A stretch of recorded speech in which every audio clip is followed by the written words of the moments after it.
Next অঙ্ক দেখো, আমি বললাম এই ফিগারটা যদি বড় হয় এবং ফিগারটা কিভাবে বিশ্লেষণ করব বুঝতে না পারি, তো সেটার উৎপাদকে বিশ্লেষণ করে নিতে হয়। বিশ্লেষণ করে দেখি কি হয়। 2 66 3 11, আমি বাদ পেয়ে গেলাম একটা ফ্যাক্টর কি 12 আর 11, দেখ কি পেলাম 132 ইকুয়াল টু 12 ইনটু 11 আর 1 মাঝের সংখ্যা এই যে 1 1 মিন্স 12 মাইনাস 11 পাবো। তো আমি এখান থেকে লিখতে পারি a স্কয়ার প্লাস 1a এর পরিবর্তে 12 মাইনাস 11a মাইনাস 132 বুঝতে পারলাম। অর্থাৎ 132 টাকে আমি ভেঙে নিলাম 12 ইনটু 11 এই ফরম্যাটে, আর 1 টাকে ভেঙে দিলাম 12 মাইনাস 1 ফরম্যাটে, দিলাম a square plus 12 into a 12a plus minus গুণ করলে মাইনাস হয় 11 আর a 11a মাইনাস 132।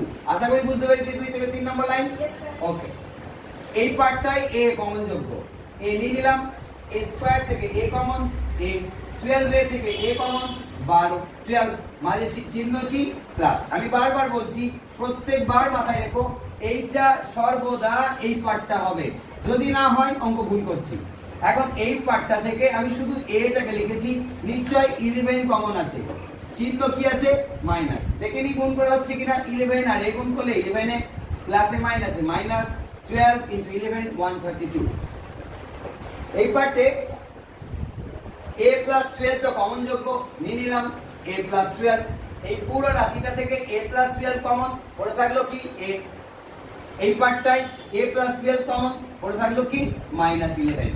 বুঝতে পারলাম? কোন জায়গায় কনফিউশন কিছু জিজ্ঞাসা? ঠিক, নেক্সট গেলাম।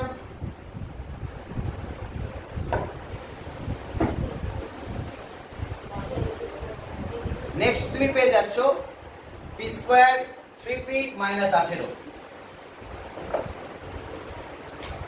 p square plus 3p minus 18 18। এটা সাধারণ পার্ট, বুঝতেই পারছি। 18 সংখ্যাটাকে যদি 6 আর 3 গুণ করি তাহলে 18 হয়, 6 থেকে 3 মাইনাস করি তাহলে 3 হয়, বুঝতেই পারছি সাধারণ পার্ট এটা।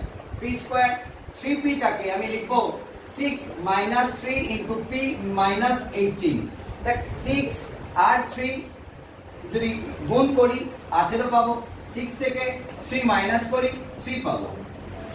p স্কয়ার 6 আর p গুণ করলাম 6p, a plus A minus A minus 3 আর p গুণ করলাম 3p মাইনাস 18।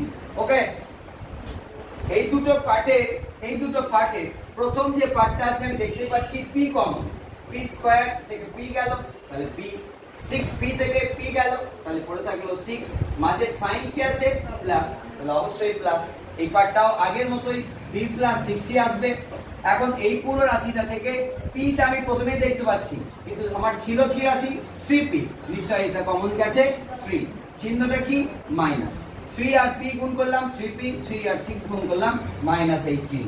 দুটো পার্টের প্রথম পার্টটা p প্লাস 6 কমন যোগ্য, অর্থাৎ p প্লাস 6 এই পার্টটা থেকে চলে গেলে এখানে পড়ে থাকে p, এখান থেকে p প্লাস 6 চলে গেলে পড়ে থাকে মাইনাস 3। বুঝতে পারলাম? তো 13.1 টোটাল 6টা অঙ্ক ছিল, সবগুলাই বোঝানোর চেষ্টা করলাম। যদি কোনো অঙ্ক নিয়ে কোনো সমস্যা থাকে বা কিছু জিজ্ঞাসা থাকে আমাকে কমেন্টে জানিও, তারপরে নেক্সট ডে আমি সেম প্রসেসের অঙ্কগুলা আরো কিছুটা বোঝানোর চেষ্টা করব। তোমাদের বাড়িতে কিছু টাস্ক আমি দিয়ে দেবো সমপ্রকৃতির, যেগুলা তোমরা করো।